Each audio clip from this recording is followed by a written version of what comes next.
नमस्कार मित्रांनो, आर.एस. अकॅडमीमध्ये आपल्या सर्वांचे सहर्ष स्वागत आहे. तर बघा, बीड जिल्ह्यातील विद्यार्थ्यांनी आपल्याला कॉल मेसेज केले, की सर जे काही पदाधिकारी बीड जिल्ह्याचे आहेत, त्याविषयीची आम्हाला माहिती व्हिडिओच्या माध्यमातून तुम्ही सांगा. तर त्या विद्यार्थ्यांच्यासाठी आज आपण बीड पोलीस प्रशासन आणि जे लोकप्रतिनिधी आहेत, त्यांची माहिती पाहणार आहे. आणि उद्याच्या भागामध्ये जे जिल्हा प्रशासकीय अधिकारी आहेत, त्यांच्याविषयीची माहिती आपल्याला बघायची आहे. तर हे जे प्रश्न आहेत, हे लेखी परीक्षा आणि त्याचबरोबर तुमची जी तोंडी परीक्षा आहे किंवा मुलाखत आहे, त्यासाठी अतिशय महत्त्वाचे आहे. परंतु मित्रांनो, हे प्रश्न थोडेसे कॉम्प्लिकेटेड असल्यामुळं प्रत्येकाची नावं तुम्हाला लक्षात ठेवायची आहेत. म्हणून मी या ठिकाणी पर्याय न देता डायरेक्ट प्रश्न आणि त्याचं उत्तर दिलेलं आहे. तर जास्त वेळ न लावता आपण या प्रश्नांना सुरुवात करूया. बघा, पहिला प्रश्न आहे, बीड जिल्ह्याचे पोलीस अधीक्षक कोण आहेत? तर ते आहेत श्री नवनीत कौर. प्रश्न क्रमांक 2 आहे, बीड जिल्हा पोलीस हेल्पलाईन क्रमांक खालीलपैकी किती आहे? हिंगोली पोलीस पाटील पदासाठी मित्रांनो, मुलाखतीला असे हेल्पलाईन क्रमांक विचारले गेले आहेत. त्यामुळे तुम्हाला हे हेल्पलाईन क्रमांक चांगल्या पद्धतीने लक्षात ठेवायचे आहेत. तर बीड जिल्हा पोलीस हेल्पलाईन क्रमांक जो आहे तो 112 आहे. त्यानंतर बघा, प्रश्न क्रमांक 3, बीड जिल्हा बाल हेल्पलाईन नंबर किती आहे? 1098. त्यानंतर बघा, बीड जिल्ह्यात एकूण किती पोलीस स्टेशन आहेत? हिंगोली जिल्ह्यामध्ये प्रश्न विचारला होता की किती पोलीस स्टेशन आहेत? तर तुम्हाला हे लक्षात ठेवायचं आहे की बीड जिल्ह्यामध्ये एकूण 29 पोलीस स्टेशन आहेत. त्यामध्ये सायबर पोलीस स्टेशन सुद्धा ग्राह्य धरण्यात येते. त्यामुळे एकूण पोलीस स्टेशन जर तुम्हाला विचारलं तर त्याचं उत्तर आहे 29. त्यानंतर बघा, बीड जिल्हा स्थानिक गुन्हे शाखा प्रमुख पोलीस अधिकारी कोण आहेत? तर ते आहेत श्री शिवाजी बंटेवाड आणि यांचे पद जे आहे ते पोलीस निरीक्षक आहेत. आणि पोलीस निरीक्षक श्री शिवाजी बंटेवाड यांच्याकडे कोणता कारभार आहे? तर बीड जिल्हा स्थानिक गुन्हे शाखेचे प्रमुख म्हणून ते या ठिकाणी काम पाहत आहेत. त्यानंतर बघा, बीड जिल्हा आर्थिक गुन्हे शाखेचे पोलीस प्रमुख पोलीस अधिकारी कोण आहेत? प्रमुख पोलीस अधिकारी कोण आहेत? अशा पद्धतीनं हा प्रश्न पाहिजे. गुन्हे शाखेचे प्रमुख पोलीस अधिकारी कोण आहेत? तर ते आहेत पोलीस निरीक्षक कोण? श्री संतोष शेजाळ. त्यानंतर 7वा प्रश्न आहे, बीड जिल्हा वाहतूक शाखेचे प्रमुख पोलीस अधिकारी कोण आहेत? तर ते आहेत सहाय्यक पोलीस निरीक्षक सुभाष सानप. त्यानंतर बघा, प्रश्न क्रमांक 8, बीड पोलीस जिल्हा विशेष शाखेचे प्रमुख पोलीस अधिकारी कोण आहेत? तर त्याचं उत्तर आहे पोलीस निरीक्षक श्री मुकुंद कुलकर्णी. त्यानंतर बघा, बीड जिल्हा दहशतवाद विरोधी शाखेचे प्रमुख पोलीस अधिकारी कोण आहेत? तर ते सहाय्यक पोलीस निरीक्षक रत्नाकर घोळवे.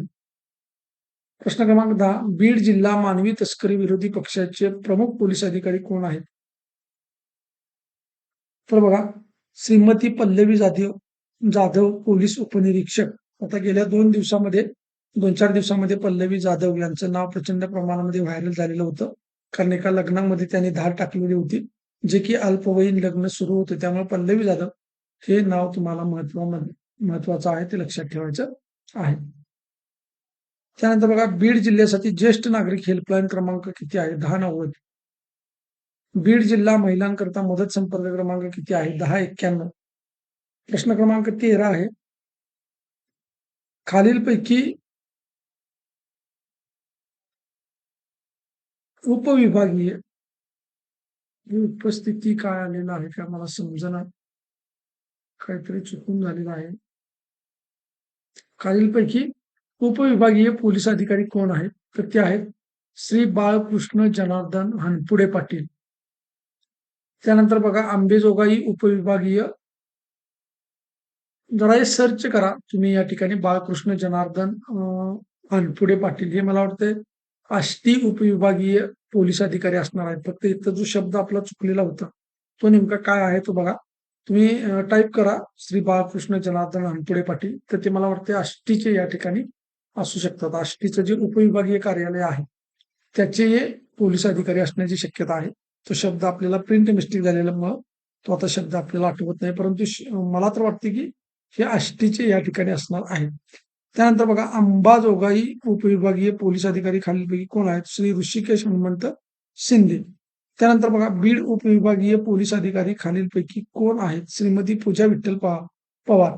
तर या ठिकाणी उपविभागीय पोलीस कार्यालय जे आहेत किंवा विभाग आहेत ते तुम्हाला या ठिकाणी लक्षात ठेवायचे आहेत.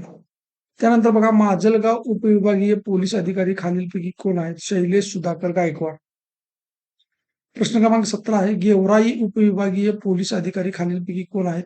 श्री अनिल बबन कटके. प्रश्न क्रमांक 18, केज उपविभागीय पोलीस अधिकारी खालीलपैकी कोण आहेत? श्री व्यंकटराम. प्रश्न क्रमांक 19. बीड पोलीस उपअधीक्षक खालीलपैकी कोण आहेत? देवीदास गात. पोलीस उपअधीक्षक म्हणजे डीवायएसपी लक्षात ठेवा. त्यानंतर बघा, उपविभागीय पोलीस अधिकारी बीडच्या कक्षेत खालीलपैकी कोणती पोलीस स्टेशन येतात? आता जी पोलीस स्टेशन येतात ती कोणत्या उपविभागीय कार्यालयाच्या अंतर्गत येतात हे तुम्हाला या ठिकाणी बघायचं आहे. तर यामध्ये जे आपण 29 पोलीस स्टेशन मित्रांनो बघितलेली होती एकूण, तर ती या उपविभागीय कार्यालयाच्या अंतर्गत येतात. त्यामध्ये बीडच्या कक्षेमध्ये जी येणारे पोलीस स्टेशन आहेत ती कोणकोणती आहेत बघा. या ठिकाणी आहे बीड शहर, बीड ग्रामीण, पेठ बीड, त्याच्यानंतर शिवाजीनगर, पिंपळनेर आणि सायबर. त्यानंतर बघा, गेवराई उपविभागीय पोलीस अधिकारी कक्षात खालीलपैकी कोणते पोलीस स्टेशन येतात? तर जे गेवराईचं आहे उपविभागीय कार्यालय त्याच्यामध्ये गेवराई, चकलांबा आणि तलवाडा हे 3 पोलीस स्टेशन येतात. त्यानंतर बघा प्रश्न क्रमांक 22. आष्टी उपविभागीय पोलीस अधिकारीच्या कक्षेत खालीलपैकी कोणकोणती पोलीस स्टेशन येतात? तर बघा, आष्टीचं जे उपविभागीय कार्यालय आहे पोलीस, तर त्यामध्ये आष्टी, पाटोदा, अंबोरा, शिरूर आणि अंमळनेर एवढी पोलीस स्टेशन येतात. तुम्हाला लक्षात ठेवायचं आहे. तुम्ही कोणत्या उपविभागीय पोलीस स्टेशनच्या हद्दीमध्ये येताय किंवा त्यांच्या अंडर येताय हे तुम्हाला लक्षात ठेवायचं आहे. तुम्हाला मुलाखतीमध्ये याच्यावरती प्रश्न विचारला जाऊ शकतो. त्यानंतर प्रश्न क्रमांक 23 बघा, अंबाजोगाई उपविभागीय पोलीस अधिकारी कार्यालय अंतर्गत कोणती पोलीस स्टेशन येतात? त्यामध्ये आहे बर्दापूर, अंबाजोगाई शहर, अंबाजोगाई ग्रामीण, परळी शहर, परळी ग्रामीण आणि संभाजीनगर. त्यानंतर बघा 24वा प्रश्न आहे, माजलगाव विभागीय पोलीस अधिकारीच्या कक्षेत खालीलपैकी कोणती पोलीस स्टेशन येते? आता इथे उपविभागीय पाहिजे. उपविभागीय पोलीस अधिकारीच्या कक्षेत खालीलपैकी कोणते पोलीस स्टेशन येते? तर माजलगाव शहर, माजलगाव ग्रामीण, शिरसा, दिंधरूड आणि वडवणी. त्यानंतर बघा, उपविभागीय पोलीस अधिकारी केजच्या कक्षेत म्हणजे केजचं जे उपविभागीय पोलीस अधिकारीचा कक्ष आहे त्याच्या अंतर्गत बघा केज, धारूर, नेकनूर आणि इसूप वडगाव एवढी पोलीस स्टेशन येतात. तरी टोटल मित्रांनो 29 पोलीस स्टेशन आहेत, लक्षात ठेवायचं आहे तुम्हाला. आणि उपविभागीय कार्यालय बघा किती आहेत ते या व्हिडिओच्या माध्यमातून तुम्ही मला कमेंट बॉक्समध्ये सांगायचं आहे. त्यानंतर महाराष्ट्र राज्याचे गृहराज्यमंत्री ज्यांच्याकडे ग्रामीण बघा इथे ग्रामीण लिहिलेलं आहे, तर ग्रामीणचा कारभार कुणाकडे आहे? तर पंकज भोयर यांच्याकडे आहे. आणि महाराष्ट्र राज्याचे गृहराज्यमंत्री शहरीचा कारभार जो आहे तो योगेश कदम यांच्याकडे आहे. त्यानंतर बघा, महाराष्ट्राचे पोलीस महासंचालक कोण आहेत? सदानंद दाते. छत्रपती संभाजीनगर परिक्षेत्राचे विशेष पोलीस महानिरीक्षक कोण आहेत? तर ते आहेत वीरेंद्र मिश्रा. कारण बीड हे छत्रपती संभाजीनगर परिक्षेत्राच्या अंतर्गत येत असल्याने तुम्हाला हे छत्रपती संभाजीनगर परिक्षेत्राचे विशेष पोलीस महानिरीक्षक माहीत असणं आवश्यक आहे. त्यांचं नाव आहे वीरेंद्र मिश्रा. त्यानंतर बघा, खालीलपैकी अतिरिक्त मुख्य सचिव गृह विभाग खालीलपैकी कोण आहेत? म्हणजे गृह विभागाचे अतिरिक्त मुख्य सचिव कोण आहेत? तर ते इक्बाल सिंग चहल. त्यानंतर बघा, पोलीस प्रशासनाचे आपण अधिकारी बघितलेले आहेत. यानंतर आपल्याला जे लोकप्रतिनिधी आहेत ते आपल्याला बघायचे आहेत. बघा, बीड लोकसभा मतदारसंघाचे खासदार खालीलपैकी कोण आहेत? बजरंग मनोहर सोनवणे.